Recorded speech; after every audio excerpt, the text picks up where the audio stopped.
Daniel Hayes walked through the Oregon forest on a normal autumn day when he heard something strange coming from the trees ahead of him, and the sound made him stop walking immediately because in 20 years of being a forest ranger, he had never heard anything quite like this before, and it sounded like someone crying but mixed with the sound of wind chimes, which seemed impossible. But there it was, floating through the pine trees on the afternoon breeze, and calling to him in a way that made his chest feel tight with worry for whoever was making that sound. He pushed through the bushes and branches until he came to a small clearing, where the ground was burned black, and the tree branches were all broken and scattered around like something had exploded there recently, and in the middle of all that destruction sat a girl who could not possibly be human because she had wings growing from her back. And they were not fake costume wings, but real living wings covered in feathers that shimmered with colors that kept changing in the sunlight, and her ears came to sharp points at the tips, and her hair was silver like moonlight, and she was crying over something she held in her arms. Daniel approached slowly with his hands up, so she could see he meant no harm, and when he got close enough to speak, he said, "Hey there, are you hurt?" And his voice was gentle, like he was talking to a scared animal, because that seemed like the right way to handle this impossible situation that his brain was still trying to understand. The girl turned to look at him, and Daniel almost fell backward because her eyes were filled with actual galaxies spinning around inside them with purple and gold clouds of light that moved like they were alive, and tears ran down her face, leaving glowing trails on her cheeks and in her arms. She held a creature that looked like a tiny dragon, no bigger than a house cat, with scales that gleamed red like rubies and small wings folded against its sides, but the little dragon was not moving, and its breathing was so shallow that Daniel could barely see its chest rise and fall. "Please help me," the girl said, and her English was perfect, even though her accent came from no place on earth that Daniel had ever heard before, and she continued saying, "My companion Ember is dying, and the portal collapsed, and it hurt her badly, and I do not know what to do, because we are trapped here, and I cannot contact my people without the right equipment, and I am so afraid she will not survive." Daniel knelt down beside them, even though his mind was screaming that this could not be real, and he reached out to touch the tiny dragon very carefully, and he felt a pulse under his fingers that was weak and fluttering like a bird heart, and the dragon was breathing but only barely, and all his training as a wilderness medic kicked in despite the fact that he was treating an actual dragon which should not exist, but here it was dying in front of him. He looked up at the girl and said, "My name is Daniel, and I want to help you, and my cabin is 2 miles from here where I have medical supplies and warmth and food, and you can stay there while we figure out what to do and help your friend get better."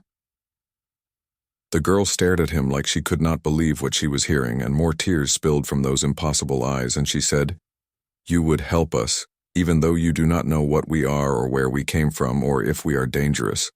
Daniel smiled at her and said, "You are crying over your hurt friend, and that tells me everything I need to know about what kind of person you are, and anyone who loves something that much deserves help. And besides, I became a ranger to protect the creatures in these woods, and I guess that includes you now." The girl told him her name was Lyra, and she came from a place called the Celestial Dominion, which existed in the spaces between dimensions, and she was a scout, tracking something dangerous called a rift in reality that threatened multiple worlds, including Earth. But the gateway had collapsed while she was coming through, and it trapped her here and injured Ember badly, and now she had no way to get home or call for help or complete her mission.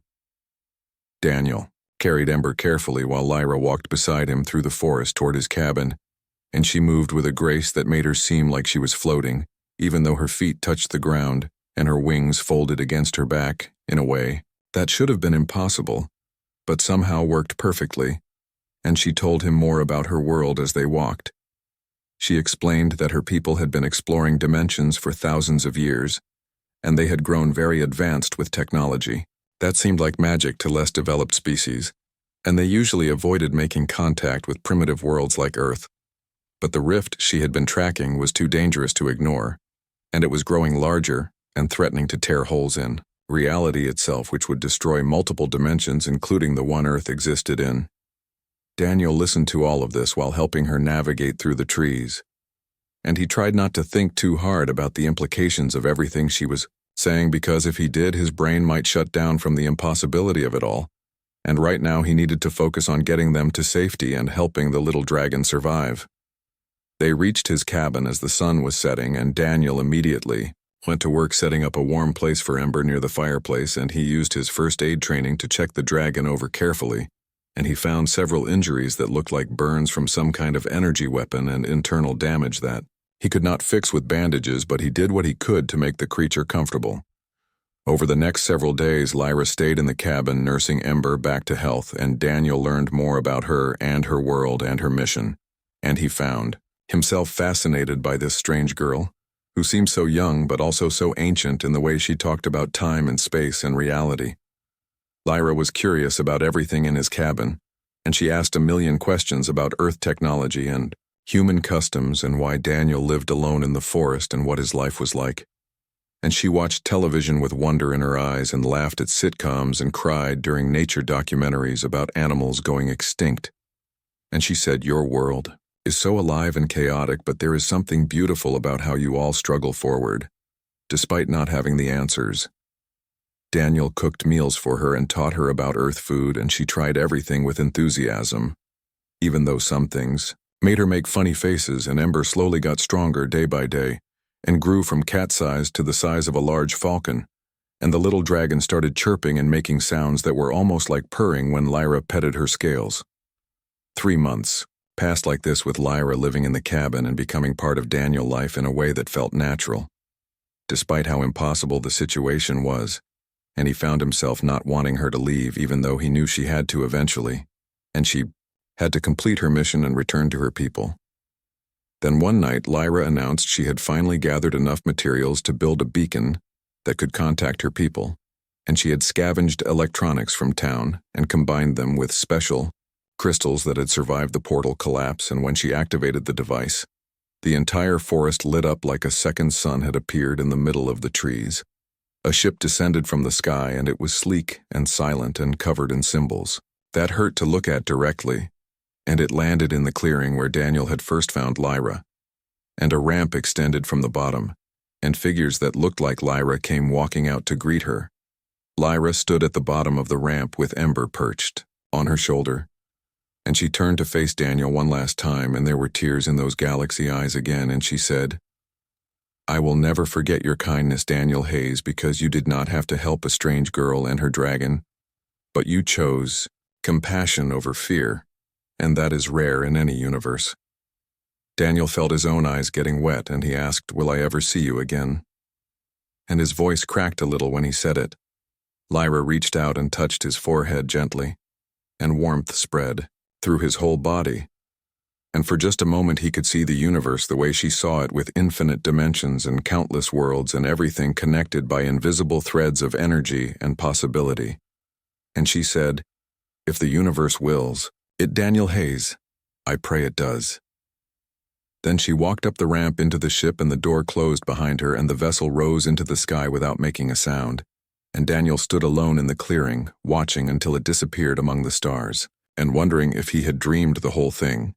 But he knew he had not dreamed it, because his life had been changed forever by meeting Lyra and saving Ember and learning that the universe was so much bigger and stranger and more wonderful than he had ever imagined. And he went back to his cabin that night and looked at the empty space where Lyra had slept and Ember had recovered, and he felt the absence like a physical weight.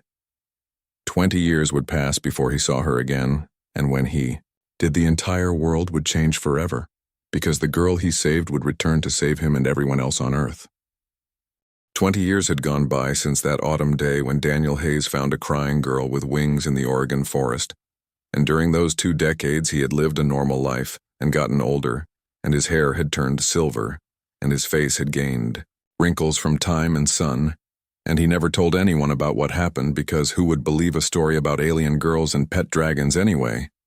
But he never forgot Lyra, or the way she had touched his forehead before leaving, or the promise she made about seeing him again if the universe allowed it. Daniel was now the director of the Pacific Northwest Wilderness Preservation Coalition, which was a big, important job, but he still took time to walk through the forests and remember that strange autumn. And sometimes he would visit the clearing where he first found Lyra and just stand there thinking about her and wondering where she was in the vast universe, and if she ever thought about the old ranger who had helped her. The nightmares started on a Tuesday in March without any warning, and they were not like normal dreams at all, because Daniel would find himself floating in space, looking down at Earth and watching as reality itself began to tear apart, like fabric being ripped, and through the tears came things that his mind could not fully understand, but they were hungry and hateful, and they wanted to consume everything, and he would wake up screaming with his sheets soaked in sweat, and a terrible certainty that something awful was coming. After 5 nights of these dreams, Daniel could not take it anymore, and he drove to the clearing where he had first met Lyra so many years ago. And when he stepped into that familiar space, the air began to shimmer and glow, and suddenly, a hologram appeared in front of him showing Lyra, but older now, with a mature face and wearing armor that looked like it was woven from starlight itself, and Ember perched beside her in the projection, but the dragon was now huge like a horse with scales that gleamed like blood rubies. Daniel, the hologram said, and just hearing her voice again after 20 years made his heart clench with emotion. And Lyra continued speaking, saying, "If you are seeing this message, then my worst fears have come true. And the entity we have been tracking has found your world, and I have spent 20 years trying to prevent this and fighting it across a dozen realities. But it is coming to Earth now, and my people refuse to help. Because they say, humanity is too primitive and not worth the cost of saving." The hologram of Lyra leaned forward, and her galaxy eyes blazed with fury as she spoke, and said, "I have never stopped thinking about the kindness you showed a frightened girl and her dying companion, and you did not calculate if it was worth it to help us you just helped. And so I am going to do the same for Earth, but I need you to do something for me." Daniel, she explained that in 3 days, every government on Earth would detect something approaching the solar system, and they would panic and argue and probably point weapons at the sky, because that is what humans do when they are scared. But she needed Daniel to tell them a specific message, and the message was this: the daughter of the stars remembers, and she is bringing an answer to a debt 20 years old, and they needed to hold their fire and trust that she was coming to help, not to invade. The hologram disappeared, and Daniel stood there in the clearing, feeling the weight of the message pressing down on him like a physical thing, because how was he supposed to convince Earth governments that an alien fleet was friendly and that they should not attack, and they would think he was crazy or lying or both? But he had to try, because Lyra was counting on him, and maybe the whole world was counting on him, even if they did not know it yet. The next 72 hours were the most exhausting of Daniel's life, as he used every contact he had made during his career in environmental work. And he called senators and scientists and military officials and somehow managed to get himself into a meeting at the Pentagon, where he sat across from generals who looked at him like he had lost his mind completely. General Patricia Morrison was the hardest to convince, and she sat there with her arms crossed and her expression stern. And she said, "Mr. Hayes, you are asking us to stand down our planetary defenses based on a story about rescuing an elf in the woods 20 years ago. And do you have any idea how that sounds to us?" Daniel looked her straight in the eyes and said, "I know exactly how it sounds, General. But in 2 days, you are going to see something on your scanners that you cannot explain. And when you do, I need you to remember that I was here and I warned you and I gave you the message, and maybe you will hold your fire long enough to hear what they have to say." They escorted him out of the Pentagon politely but firmly, and Daniel went home feeling like he had failed. But at least he had tried, and he had planted the seed of doubt in their minds, and maybe that would be enough when the time came. 2 days later, the anomaly appeared exactly as Lyra had predicted, and every telescope and satellite and defense system on Earth locked onto a massive energy signature that was approaching from beyond Neptune, and it was moving faster than anything humanity had ever built, and it was slowing down as it got closer to Earth, which meant it was under intelligent control, and the whole world went into panic mode, with news stations screaming about alien invasion and governments mobilizing their militaries. Daniel's phone rang in the middle of the night, and it was General Morrison's voice on the other end, and she sounded tense when she said, "Hayes, we need you back at the Pentagon right now, and do not ask questions, just get on the helicopter. We are sending to your location." An hour later, Daniel found himself back in the command center, surrounded by screens showing the impossible sight of a fleet emerging from what looked like a tear in space itself.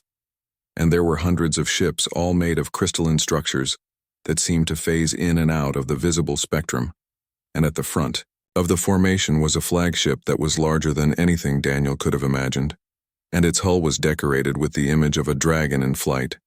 A technician announced that the alien fleet was hailing Earth and requesting audio and visual communication, and General Morrison looked at Daniel and said, "This is your chance. Hayes, and if you are wrong about this, then we are all dead." And she gave the order to open the channel. The screen filled with Lyra's face, and Daniel felt tears spring to his eyes because there she was after 20 years, and she looked magnificent, standing on the bridge of her flagship, with her wings spread wide and her armor gleaming and ember coiled behind her, looking massive and terrible and powerful. But when Lyra's gaze found Daniel in the crowd of military personnel, her fierce expression softened just a little. "Hello, Earth," Lyra said, and her voice carried the weight of authority and command as she continued speaking and said, 20 years ago, one of your people saved my life without hesitation and without asking for payment, and today I return that kindness because the Devourer is coming for your world in 48 hours, and my fleet will stand between you and annihilation, and we will teach you to fight and to survive, and when this is over, humanity will take its place among the free peoples of the cosmos, not as subjects but as equals." She looked directly at the camera and directly at Daniel and said, "I told you I would never forget Daniel Hayes, and did you think I would not come?"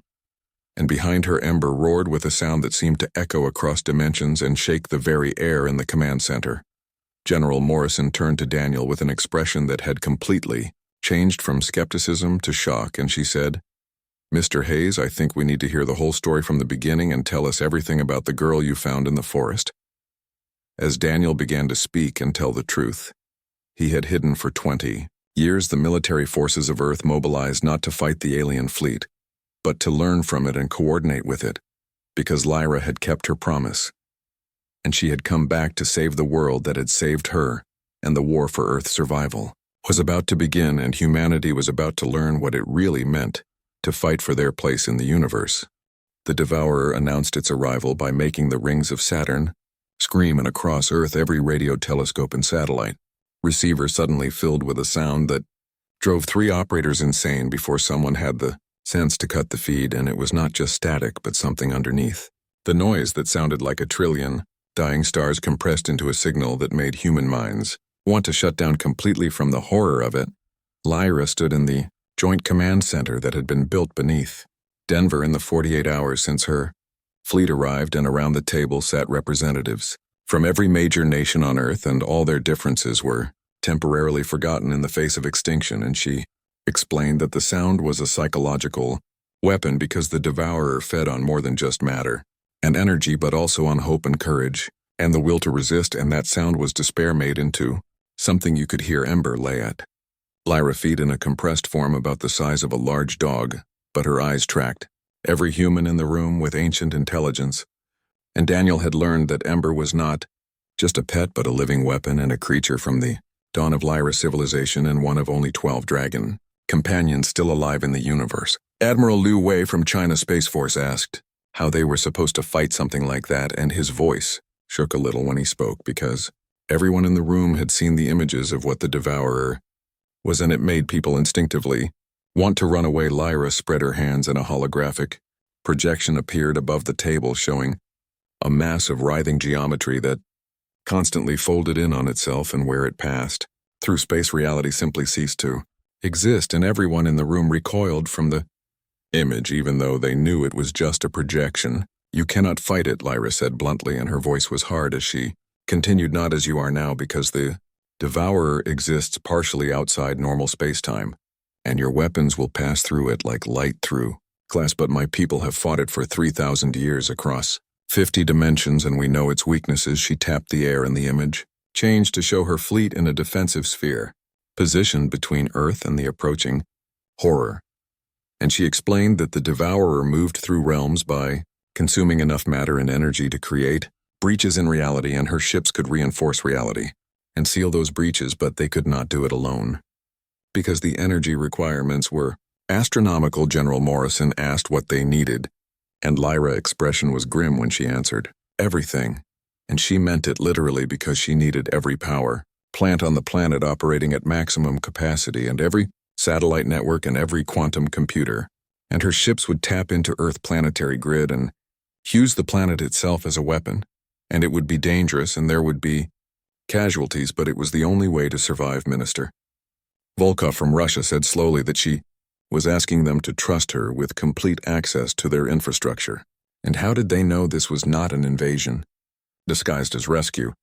And there was suspicion in his voice. Daniel spoke up before Lyra could answer, and he said because 20 years ago she did not have to help us and she could have stayed hidden until her people found her, but instead she tried to protect us then, just like she is trying now, and we either trust her or we die, and those are the only options we have.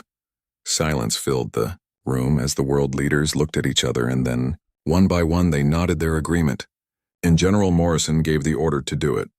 The next 6 hours were chaos, as Lyra fleet dispersed around Earth with each ship taking up position over a major population center and the alien vessels, extended tendrils of crystalline energy that connected to power grids and communication, networks and weather satellites, and on every screen in the world Lyra face appeared speaking in every language simultaneously, through technology that humanity did not understand. People of Earth, she said, and her words were translated perfectly into thousands of languages, and she continued saying, in my life I have seen worlds die and I have watched civilizations crumble, but I have also seen impossible courage from the most unlikely sources, and one of your people taught me that, and now I ask you to trust me as he once did, and do not be afraid, because we fight together. Behind her in the broadcast, the Devourer breached the orbit of Jupiter and reality screamed. It looked like a wound opening in space, and the entity that emerged was vast beyond any human comprehension. And if ships the size of cities were like gnats, then the Devourer was like a continent made of pure hunger, and its form defied cameras which sparked and died when they tried to capture it, and the few images that survived showed something like a mouth, if mouths could exist in 17 dimensions at the same time. Lyra fleet activated their shields, and Earth sky turned into mirrors, and the crystalline barriers caught sunlight and refracted it into rainbows that painted every cloud, and every building and every face turned upward in terror and wonder. Connection established, a technician reported, and his voice shook as he said, global power output routing to Allied fleet, and we are reading energy draws equivalent to a year worth of planetary consumption. Every single minute, hold it. Lyra commanded from her flagship, the Celestial Defiance, and then she called out orders to General Morrison asking for military satellites to be retasked, and to Daniel asking him to coordinate with environmental monitoring networks because she needed real-time atmospheric data.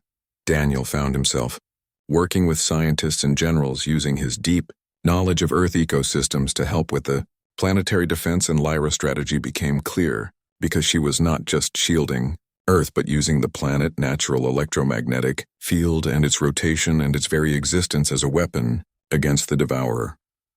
The Devourer struck with energy that could vaporize moons, and it crashed against the crystalline shields, and in New Delhi every light in the city went dark as power was rerouted to the defense grid, and in Toronto backup systems failed and 3,000 people died when life support systems collapsed, and in São Paulo a transformer explosion killed 17 people. Hold. Lyra's voice rang across every channel, and she shouted, Earth, I need you to hold, and her voice was desperate. Now this was the true horror of the battle, because they had to watch the casualties mount in real time and know that these deaths were the price of survival, and General Morrison's hands were white-knuckled as she gripped the table, and Daniel felt sick watching the numbers climb. But Earth held its ground for 6 hours. Humanity infrastructure groaned under impossible strain, and engineers worked miracles keeping systems online, and in Pakistan a team of workers died, restarting a nuclear plant manually when the automated systems failed, and in Norway volunteers formed human chains to replace damaged cables in Arctic winter conditions, and around the world people sacrificed everything to keep the lights on just a little longer, and slowly the shields began to push back against the Devourer. Lyra had weaponized hope itself, because every act of courage and every sacrifice strengthened the barriers, and the Devourer fed on despair, but Earth refused to despair, and instead humanity did what it did best, which was survive out of pure spite. It is working, a technician whispered, and his voice was full of disbelief, and he said, the entity is stalling on the Celestial Defiance. Lyra stood with her arms raised, channeling power that would have killed a human instantly, and beside her, Ember had grown to her full size, and her roar echoed across dimensional frequencies, and together Dragon and Rider wove a spell that was older than Earth itself. For the ranger who saved a lost girl, Lyra whispered and continued.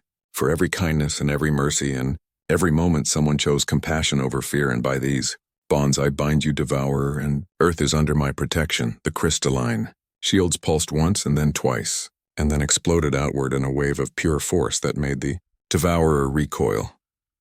It was not defeated, because that would take far more than a single battle, but it was hurt and confused by prey that fought back, and the entity began to retreat, pulling back beyond Jupiter orbit, and the connection to Earth power grid was severed, and the battle was over for now. In the command center, exhausted officials slumped in their chairs, and someone started crying and someone else began to laugh hysterically from relief and stress. Daniel looked at the screen showing Lyra flagship, and she was barely standing and leaning on Ember for support, but she was smiling despite her exhaustion. Phase 1, complete, she said, and her voice was tired but triumphant. And now comes the hard part, and now I teach you to hunt. The war had only just begun, but Earth had survived.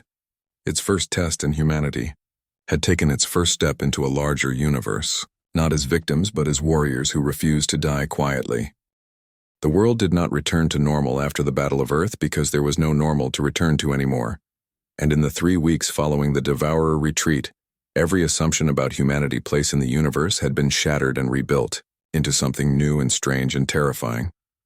Lyra fleet remained in orbit, but now instead of defensive positions, her ships served as schools, and academies, and volunteers from every nation were shuttled up daily to learn technologies that seemed like magic, and physics that broke known laws, and biology that rewrote the definition of life itself.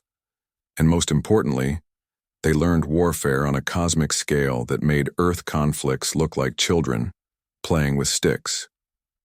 Daniel found himself serving as a liaison between species, because his unique friendship with Lyra made him valuable in bridging the cultural gap, and he was too old to become a soldier, but his understanding of both Earth and the alien commander made him something equally important, which was a translator of intentions and meanings. Your people learn quickly, Lyra told him one evening as they stood in the observation deck of the Celestial Defiance, and through the transparent hull, Earth turned below them, looking blue and green and heartbreakingly fragile. And she continued, too quickly, perhaps because my instructors are concerned. Daniel asked what concerned them, and Lyra's wings rustled with unease as she answered that humanity had spent its entire existence confined to one small world fighting itself, and now they were being handed weapons that could crack planets, and some of her commanders feared that once the Devourer was defeated, Earth would turn its newfound power outward and become conquerors instead of defenders. And what do you fear? Daniel asked. Lyra was quiet for a long moment before answering. I fear that I am giving children access to fire and calling it education. But I also remember a ranger who saw something impossible and chose kindness instead of fear. And if one human can make that choice, perhaps your species as a whole can too. Ember, who was curled nearby, raised her massive head and made a sound like distant thunder, which Daniel had learned meant agreement. The training was brutal beyond anything humans had experienced before, and in zero gravity. Combat simulators, soldiers learned to fight in 3 dimensions instead of 2. And Lieutenant Commander Kate Morrison, who was General Morrison, daughter, distinguished herself by being the first human to successfully pilot a Sentinel fighter, which were small craft that could phase between dimensions, and she crashed 17 times before succeeding and broke both legs and 3 ribs and earned Lyra respect. Through sheer stubborn determination, you fly like you are angry at reality itself, Lyra observed while watching Kate limp from yet another failed attempt. I am, Kate shot back, and her voice was fierce as she continued. Reality killed my best friend when that transformer exploded in Toronto, and I am going to learn this if it kills me, and then I am going to make the Devourer pay for what it did. It was exactly the kind of stubborn determination that defined humanity's response to the crisis, because they did not just learn, they adapted and innovated and improved. And within 2 weeks, human engineers had identified 3 inefficiencies in the Sentinel design and proposed modifications that impressed even Lyra's own craftsmen. But progress came, with a terrible cost because in the Australian desert an experimental power core overloaded, killing 43 researchers in an instant, and in low Earth orbit a training accident resulted in a cadet being ejected into space, and they did not find her body for 3 days, and every lesson was written in blood and sacrifice. The worst incident came when the Devourer returned without warning. It arrived by punching through reality near Mars, and this time it brought companions, which were smaller entities that could possess technology and turn it against its users, and they were called the Corrupted, and they were living nightmares that made the Devourer seem almost clean by comparison. All forces defensive positions, Lyra voice cracked, across military channels with urgency, and she continued, Earth Fleet. You are not ready, so stay back, and that is an order.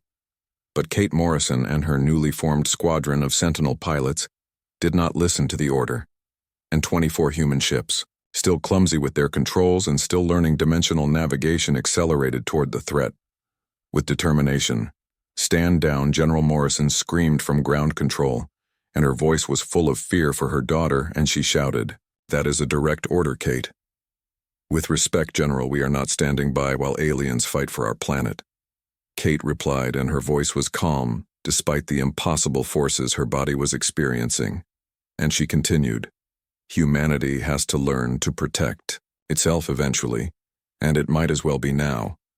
What followed was less a battle and more a massacre, because the Corrupted tore through the human formation like knives through paper, and 12 ships were destroyed in the first 30 seconds, and the Corrupted adapted to human weapons, instantly turning missiles back on their launchers and using shield frequencies against their own generators. But the humans kept fighting, and more importantly, they kept learning. In real time, Kate's squad began to synchronize with each other in ways that surprised even Lyra veterans, because where alien pilots flew as individuals relying on superior technology, the humans fought as a unit, and they covered each other and sacrificed defensive power for offensive coordination and used tactics that made no logical sense, except they worked against enemies who expected logical behavior. When Kate weapons failed, she rammed her Sentinel directly into a corrupted entity and ejected at the last second, and the explosion bought enough time for her wingman to land a killing blow. And when another pilot ship was corrupted, he self-destructed rather than let it be turned against his comrades, and his sacrifice saved 4 other pilots. 11 of the 24 pilots died in that battle, but they killed 7 corrupted in the process, which was a ratio that shocked the galaxy, because prey species did not fight back with such ferocity, and they did not trade 12 lives for 7 kills in their first real engagement. But humanity did exactly that. When the battle ended and the surviving pilots limped back to Earth, Lyra herself met them in the landing bay, and Kate Morrison stumbled from her damaged Sentinel with her flight suit soaked in blood from shrapnel wounds and found herself facing the alien commander. "You disobeyed orders," Lyra said, and her voice was stern. "Yes, ma'am," Kate replied. "You cost me 12 pilots who were not ready for combat." Lyra continued. "Yes, ma'am," Kate said again, and, "You proved something my own people doubted, Lyra." Expression softened as she spoke, which is that humans can stand in the void and spit in death eye, and she reached out and touched Kate's forehead, the same gesture she had given Daniel 20 years ago, and the pilot gasped as knowledge flooded her mind with combat techniques refined over millennia and strategies whispered by the universe itself. "Earth wishes to fight. Then, I will forge you into weapons the cosmos has never seen," Lyra declared to everyone in the landing bay, and she continued, "The Devourer has existed since before your sun ignited, but it has never faced a species with nothing to lose and everything to prove. And we will teach you not just to survive but to hunt." Over the following month, the training intensified beyond what anyone thought possible. And Lyra did not just teach tactics but shared her people history and their mistakes and their hard-won wisdom, and she showed humans the graveyard worlds and the civilizations that had fallen because they clung to old ways of thinking and refused to adapt.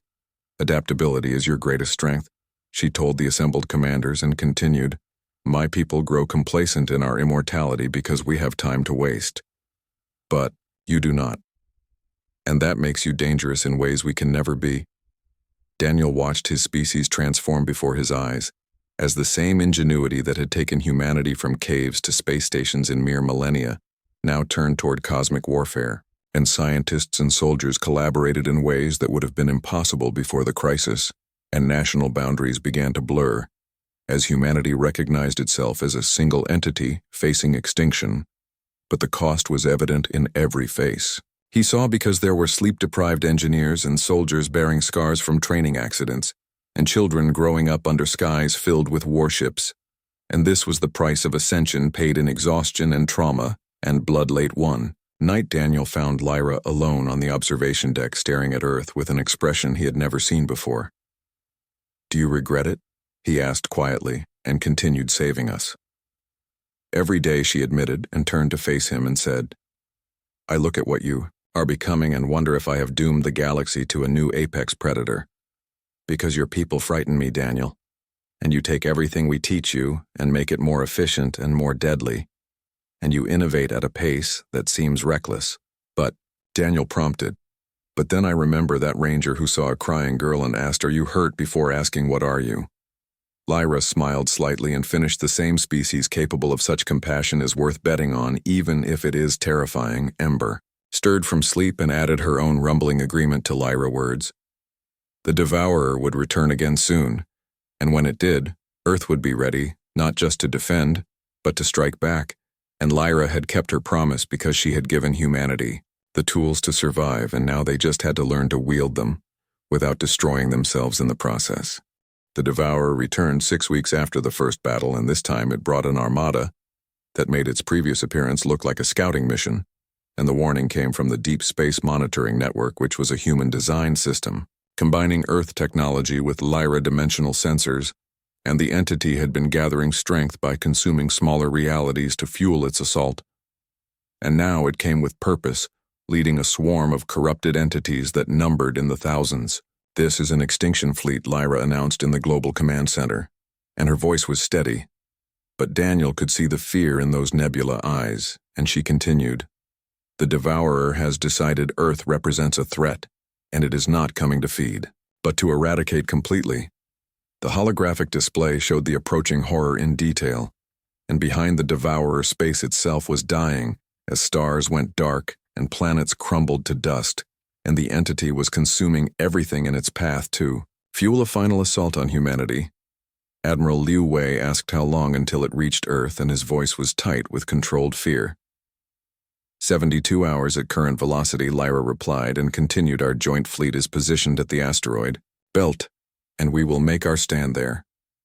It was humanity's first fully coordinated military operation on an interstellar scale, and the fleet that assembled to face the Devourer was a testament to how far Earth had come in mere weeks and human-designed. Sentinel fighters flew in formation with Lyra crystalline battleships and weapons combining Earth nuclear physics with alien dimensional technology powered up, and at the center of it all, Kate Morrison commanded the Vanguard, which was the first contact squadron consisting of the survivors from the Battle of Mars. Daniel watched the preparations from the Celestial Defiance, feeling useless because he was too old to fight and too unskilled to pilot ships or operate weapons, but Lyra had insisted he be present. "Why am I here?" Daniel asked her the night before the battle, and continued, "I am just a retired ranger and I cannot help with this." Lyra was checking her armor, and each piece was inscribed with symbols that seemed to shift when not directly observed, and Ember lounged nearby with her scales glowing with internal fire as she prepared for war. And Lyra answered, "You are here because you represent something my people forgot, and you are here to remind me why we fight, not for territory or resources, but because sometimes saving one person is reason enough to risk everything." The battle began at the asteroid belt, and it was immediately clear that humanity training would be tested to its absolute limits. The corrupted struck first by phasing through conventional defenses to attack from within, and human ships found their own systems turning against them as weapons fired on allies, and life support cut out, and navigational systems sent vessels careening into asteroids, and it was chaos, which was exactly what the Devourer fed upon. But Kate Morrison's squadron had learned from their previous encounter, and she commanded all ships manual control only, and shut down AI assistance and rely on analog backups, because they cannot corrupt what is not digital. It was a strategy that seemed primitive to fly billion-dollar spacecraft using mechanical controls and human reflexes. But it worked, and the pilots who had crashed 17 times learning their craft now demonstrated why that training had been necessary, and they flew like they were extensions of their ships adapting to conditions faster than any AI could predict. "This is insane," one of Lyra commanders observed while watching Kate's squadron weave through the corrupted swarm. "That is not blind flying." Lyra corrected and continued, "That is flying on instinct and experience and sheer bloody-minded refusal to quit, and that is human." The battle raged for 18 hours without pause, and human casualties mounted as 30 ships were destroyed and over 400 pilots died. But the corrupted were being held at bay because they could not penetrate the chaotic, seemingly random fighting style humanity had developed through desperation and adaptation. Then the Devourer itself entered the battlefield and everything changed. Reality fractured as the entity manifested, and it was larger than before, having fed well, and its presence caused dimensional stress that made stars flicker, and just looking at it caused psychological damage as several crew members went catatonic from exposure to something their minds could not process. "All forces fall back to secondary positions," Lyra commanded, and then said, "Defiance group with me, and we are going in." What followed was a fight that defied physics as Lyra flagship, accompanied by a dozen of her most powerful battleships, and Kate's squadron, providing cover dove directly at the Devourer, and they were not trying to kill it because you could not kill something that existed across dimensions, but instead Lyra was attempting something that had only succeeded twice in her people history, which was binding the entity Daniel. She said over a private channel and continued, "If this does not work, tell Earth it was an honor to stand with them." He wanted to respond and to say something meaningful, but the connection cut as the Celestial Defiance entered the Devourer event horizon. Inside the entity was a nightmare landscape where the rules of existence were suggestions and time flowed backward and forward simultaneously, and gravity pointed in 17 directions at once, and Kate pilots screamed as their minds tried to process the impossible, but they held formation through sheer willpower and determination. Lyra stood at the prow of her ship with arms raised, chanting in a language that predated Earth formation, and beside her Ember had grown to her full magnificence, which was a dragon the size of a battleship, radiating power that made the Devourer itself recoil in surprise. "By the bonds of kindness freely given," Lyra spoke, and her voice echoed across dimensions, and she continued, "By the debt of life preserved and by the promise made under Earth trees, I bind you, Devourer, and I bind you with compassion stronger than hunger and with hope, brighter than your darkness." The crystalline ships around her began to glow as each one channeled power into a single point. But it was not enough because the Devourer was too vast and too ancient, and it began to crush the fleet and to consume the very energy meant to bind it.